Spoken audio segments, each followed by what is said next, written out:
History often pivots not on miracles or overwhelming strength, but on moments when knowledge, ambition, and timing collide. Some battles are fought only with steel, but others reshape the very trajectory of nations.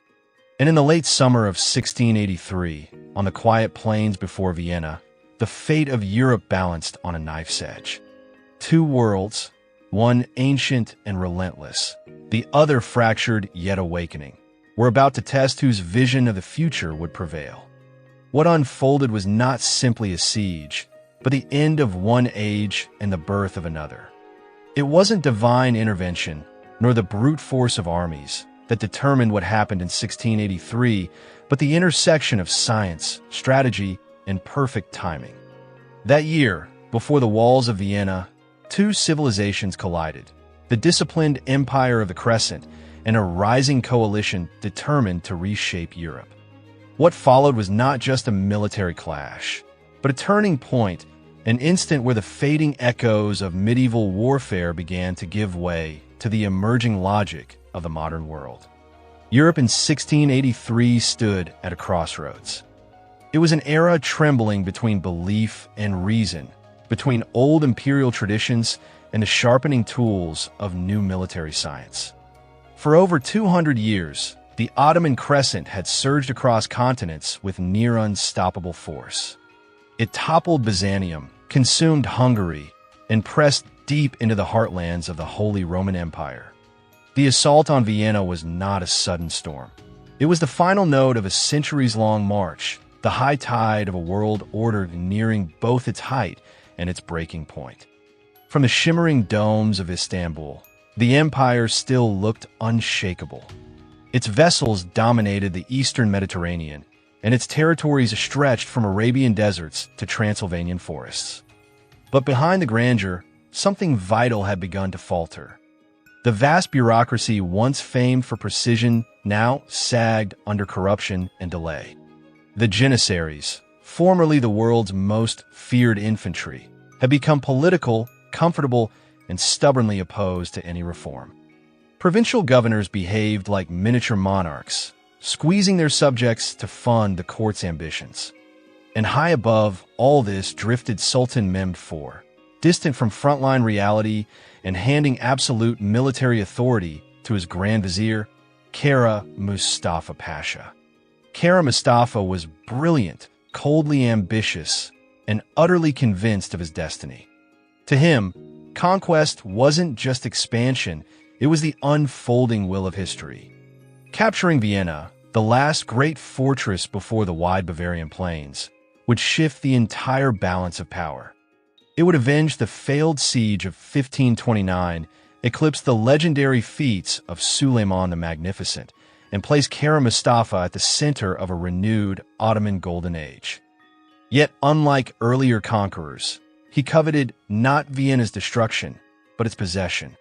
He envisioned the city preserved, palaces untouched, churches converted into mosques, its citizens spared as loyal subjects of the Sultan.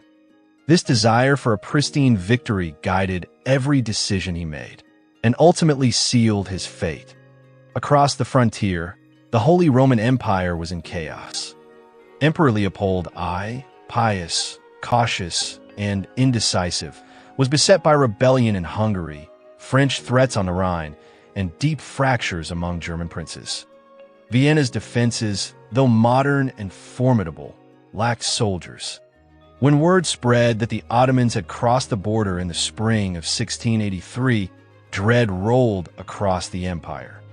The imperial court abandoned the city and fled to Passau, leaving Count Ernst Rüdiger von Starhemberg, a hardened veteran, to command the city's thin garrison of 15,000 men. Meanwhile, Kara Mustafa's force, somewhere between 120,000 and 150,000 strong, swept north through Ottoman-held Hungary with the precision of a vast living machine. Supplied depots along the Danube, fleets of river barges, and caravans stretching to the horizon sustained each step forward. The Ottomans were masters of logistics, the science of movement. They brought everything: artillery, engineers, imams, sappers, even traveling forges and bakeries. Yet the might of this huge army carried a hidden danger. Every mile stretched its supply lines thinner. Every fortress bypassed risked rebellion behind it. And by mid-July, when the first Ottoman banners appeared before Vienna, the burden of size had already begun to squeeze the invaders.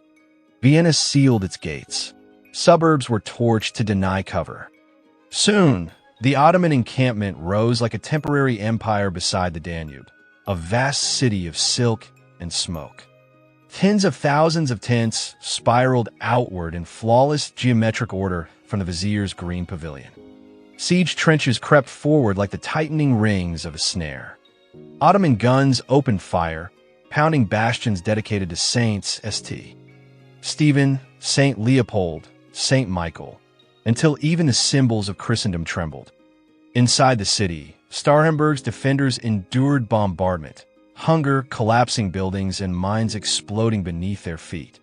Civilians crowded into cellars. Soldiers patched breaches with timber, stones, and anything they could drag into place.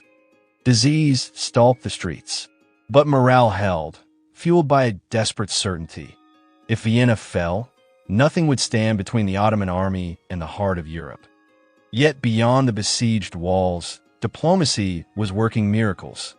In Rome, Pope Innocent XI poured treasure into forming a new Holy League, a last attempt to bind Christendom's quarreling states into one cause. Bavaria, Saxony, and a constellation of smaller German realms offered troops. Charles of Lorraine rallied the imperial forces. But the true spear point of the coalition rose in Krakow. John III Sobieski, King of Poland and Grand Duke of Lithuania, had spent his life fighting Ottomans and Tatars. He understood their strengths, their speed, their siege craft, their terrifying momentum, and he recognized their mounting weakness: inflexibility. The Polish Sejm resisted funding a foreign campaign, but Sobieski acted from conviction.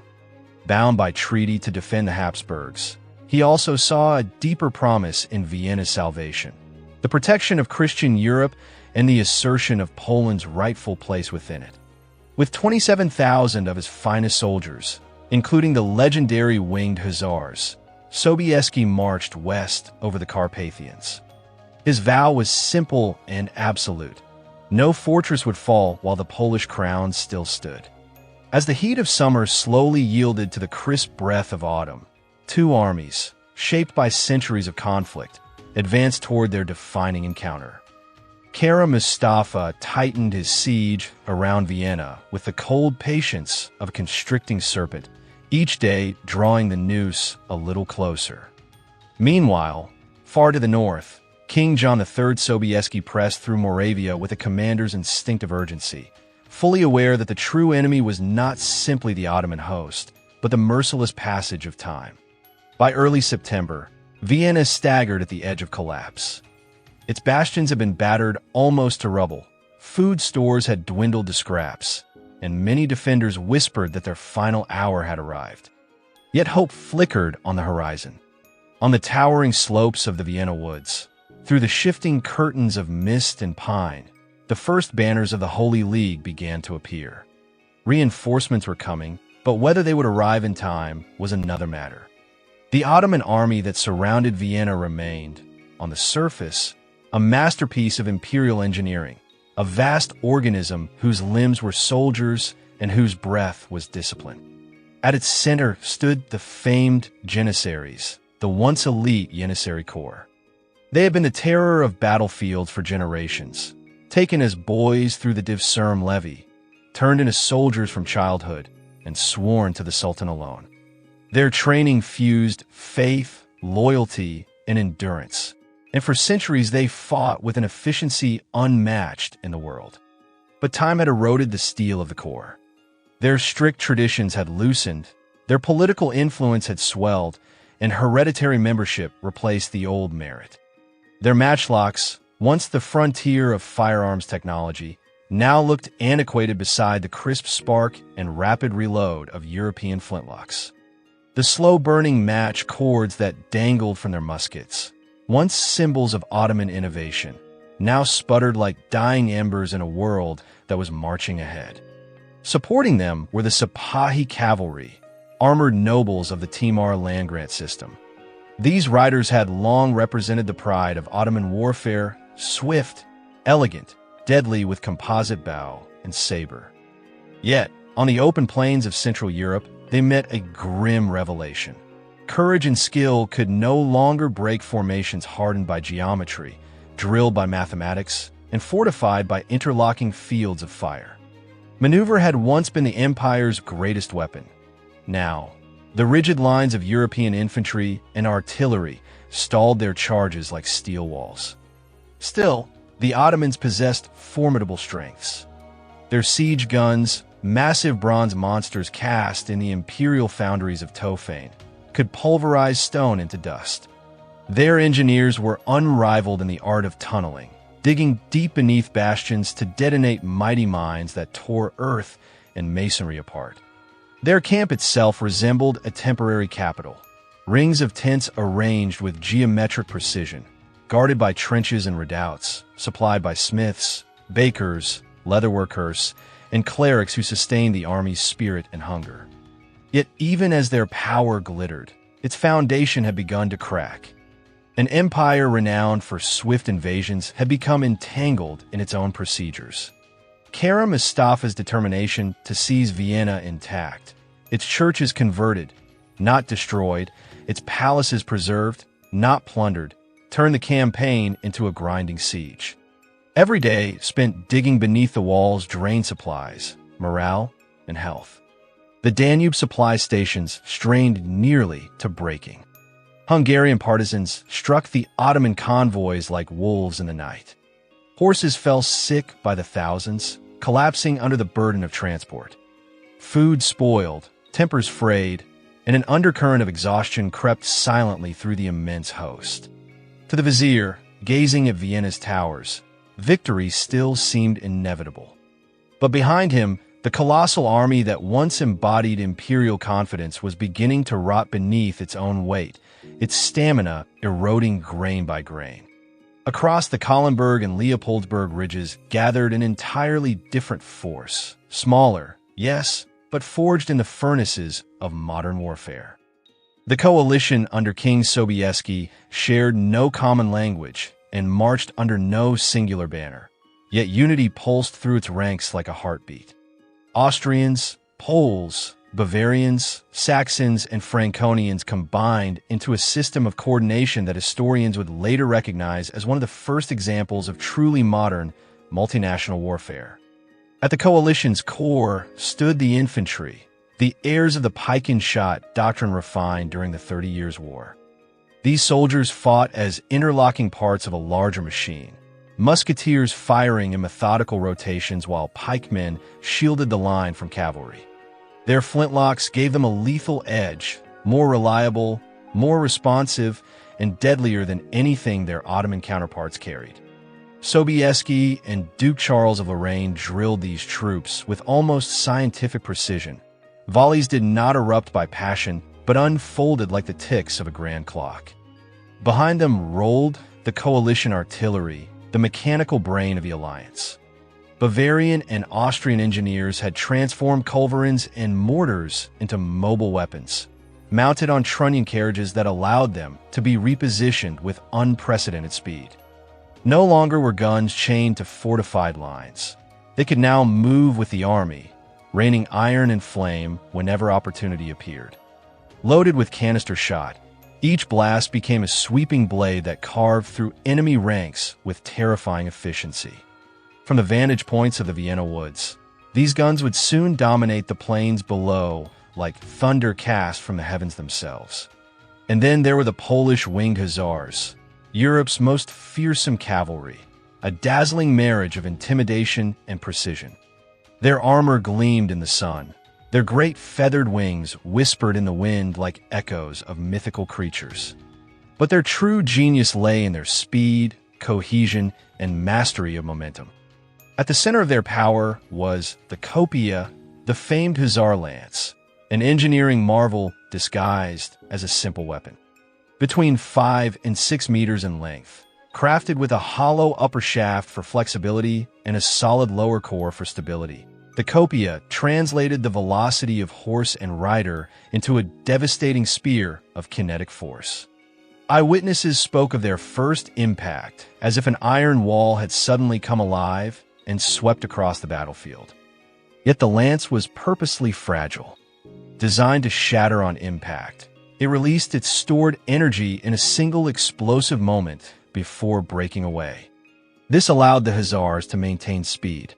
As the front lances burst into splinters, the riders instantly drew their curved sabers, their zabla, and plunged deeper into the enemy ranks without hesitation or loss of momentum. Each collision created a shockwave. Each shockwave fueled the next. The charge became a rolling tempest, a roaring fusion of horseflesh, steel, feathers, and unstoppable will. The copia was not just a weapon. It was the philosophy of Polish warfare made tangible. Grace transformed into destruction, engineering merged with instinct, elegance sharpened into unstoppable force. At dawn on September 12, 1683, the hills above Vienna lay wrapped in a pale, silvery mist. The first light of day crept slowly across the landscape, unveiling the vast Ottoman encampment sprawled for miles along the banks of the Danube, a living maze of tents, trenches, artillery pits, workshops, cook fires, and command posts. Before them stood Vienna's walls, cracked open and blackened by months of unrelenting bombardment, rising like the battered ribs of a dying giant. To Kara Mustafa Pasha, it seemed that the end was finally within reach. His sappers had opened breaches in multiple bastions, his artillery maintained its relentless thunder, and the city appeared exhausted, its strength draining away with every hour. Yet what the Grand Vizier did not see, or refused to imagine, was that the decisive battle of the siege was already in motion. It was not forming inside Vienna's crumbling defenses, nor within the trenches his soldiers had carved, but on the forested slopes behind him, where the air smelled of pine, cold earth, and the faint iron tang of anticipation. From the heights of the Kahlenberg Ridge, the Christian coalition was assembling the most intricate, coordinated assault Europe had yet witnessed. Drums rolled through the trees in slow, gathering waves. Banners of dozens of states unfurled in the crisp morning air. Armor clattered softly beneath cloaks, and thousands of boots and hooves crushed dew-soaked leaves. Mounted on a chestnut warhorse, King John III Sobieski surveyed the plains below through a polished brass telescope. What he saw was a commander's dream and a gambler's risk. The great Ottoman camp, vast as a city, faced east toward Vienna, leaving its rear exposed to the west. Trenches, batteries, and forward redoubts bristled at the wrong side. Here, on the unguarded flank, lay the hinge of the entire siege, the one point where the unstoppable machine of the Ottoman Empire could be broken. At roughly 4 in the morning, Austrian and Bavarian artillery unleashed the opening stroke of the coalition's plan. Their guns roared from the left flank, their targets not the city walls but the Ottoman fieldworks guarding the western approach, earthworks, palisades, redoubts, and scatter batteries. The blasts, rolling off the ridge faces, echoed across the valley like thunder striking stone. Dense smoke crawled downward, settling over the Ottoman tents. Many sentries, startled and half-blinded, believed the firing came from Vienna itself. Confusion rippled through the early morning campfires as warnings misfired and messages stumbled. That first deception was enough to fracture communication between Kara Mustafa's forward trenches and his rear formations, a fracture that would widen with every passing hour. With sunrise turning the mist gold, the infantry under Duke Charles of Lorraine began their advance from the coalition's left wing. They pushed downward through vineyards, ravines, and fields toward the villages of Nussdorf and Heiligenstadt. There, the Ottomans fought with ferocity. Janissaries entrenched behind earthworks delivered disciplined volleys of musket fire, supported by light Sipahi cavalry darting out to strike and retreat. The Christians replied with the cold precision of flintlock volleys, faster, cleaner, and more consistent than anything their Ottoman opponents could match. What had once been an Ottoman advantage in mobility now faltered against the disciplined rhythm of modern European infantry fire. Close behind marched the Austrian artillery, employing a daring technique still new to warfare: rolling fire support. Rather than remaining rooted to a single position, the gun crews fired, advanced, and fired again, bounding forward by leaps. This continuous pressure forced the Ottomans steadily backward, step by grinding step. By mid-morning, the coalition's left and center had secured the lower slopes of the ridge, and their guns were now close enough to pound the Ottoman camp itself. At the battlefield's center, the Imperial infantry collided with the full fury of the Janissary Corps. For all their decline, the Janissaries were still formidable in defense. Wearing mail and white turbans, armed with matchlocks and curved scimitars, they fought from behind gabions and trenches, turning the ground into a lethal corridor. Each of their volleys was slower but thunderous, sending sheets of flame through the haze. Yet the Imperial infantry was trained to endure. Rank fired after rank, each stepping forward as the last withdrew to reload. Pikes braced for cavalry surges. The clash became a grinding battle of endurance, a brutal contest of will as much as of weaponry. At this central point, Sobieski needed only one thing: time. The infantry's purpose was not to break the Janissaries, but to hold them, to lure their reserves and attention toward the center, while the real hammer gathered unseen on the right flank. Under the shelter of this brutal struggle, Imperial engineers worked under shot and smoke, clearing pathways, cutting through hedges, filling trenches with beams and soil so cavalry could pass. Every minute purchased by the infantry moved the coalition closer to its decisive blow. By midday, the battlefield erupted into a full-scale artillery duel. The Ottomans had placed their heaviest guns in fixed positions aimed at Vienna, and turning them to face the oncoming coalition was a laborious ordeal. Their bronze cannons, magnificent but monstrous, fired slowly, each shot requiring immense effort.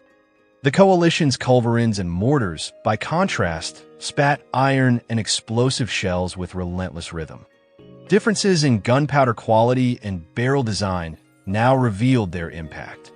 European powder, refined through decades of experimentation in German and Dutch foundries, ignited hotter and cleaner.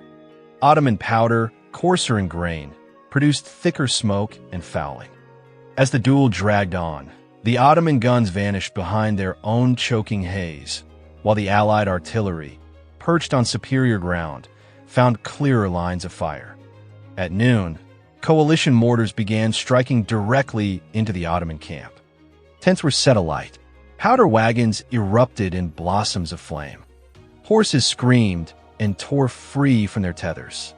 Officers shouted contradictory orders as smoke clouds swallowed the once orderly encampment.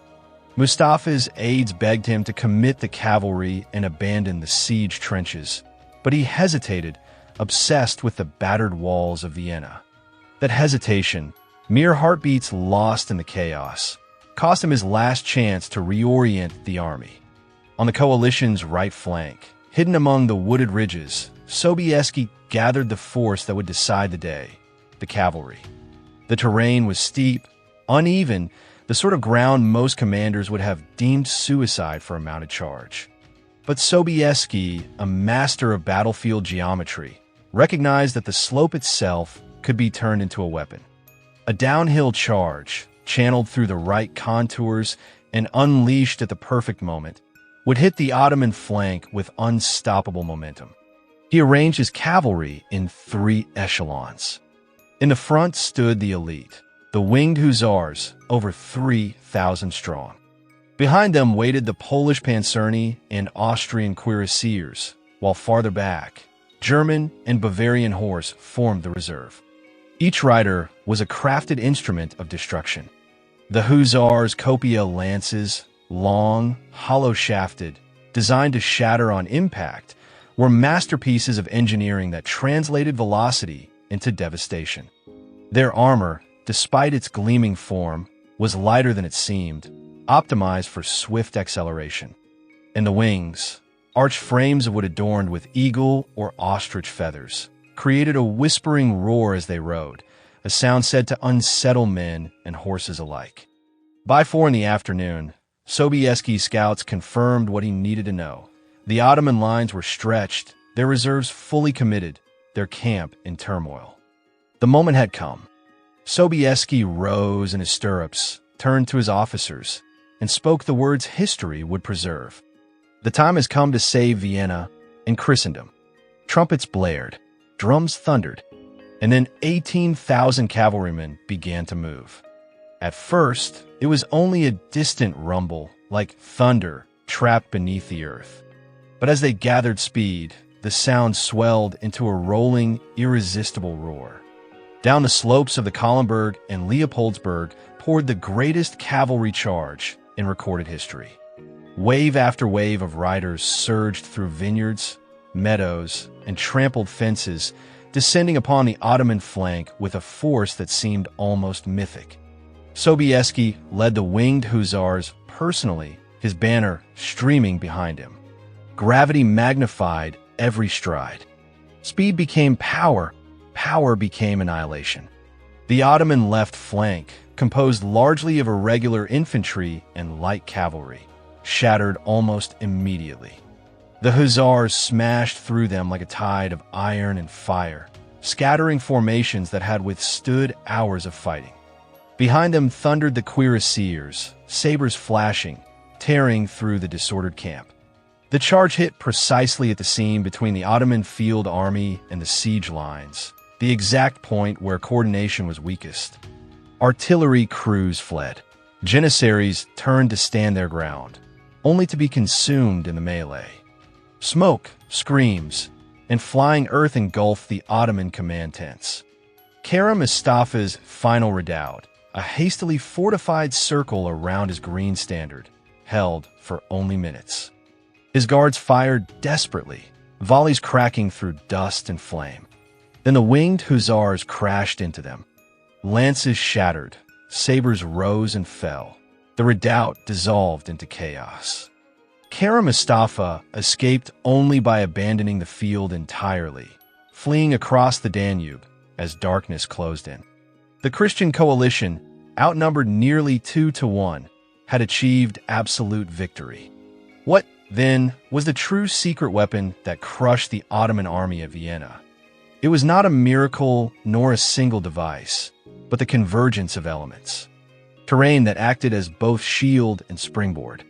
Timing that held the enemy in place until the perfect moment.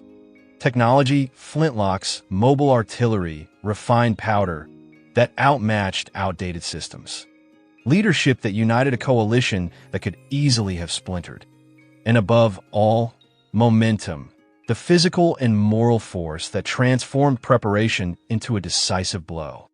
As night settled over Vienna, the Ottoman fires burned like fallen stars scattered across the plain. Survivors fled south toward Hungary, leaving behind cannons, gold, wounded comrades, and the bodies of thousands. Inside the battered city, church bells rang through the darkness, and weary soldiers wept with relief. At dawn, John III Sobieski entered Vienna not as a conqueror, but as a deliverer. In his message to Pope Innocent XI, he wrote the words that would echo across Europe. We came, we saw, God conquered. In the months that followed, Kara Mustafa Pasha was executed at the Sultan's command, strangled with a silk cord, the traditional punishment for failed commanders. And the empire he had served with such ambition would never again project its power so far into the heart of Europe. For the Holy League, Vienna marked the beginning of the Great Turkish War, a 16-year struggle that would push the Ottomans southward, reclaiming Buda, Belgrade, and ultimately much of the Balkans. Vienna stood unbroken. Sobieski entered legend as the savior of Christendom. But his true brilliance lay not simply in courage or faith, but in vision. He understood that war was transforming, that speed, coordination, firepower, and timing were the instruments of the age to come. And thus ended the Siege of Vienna, not merely with a shattered army, but with the closing of one era and the dawn of another.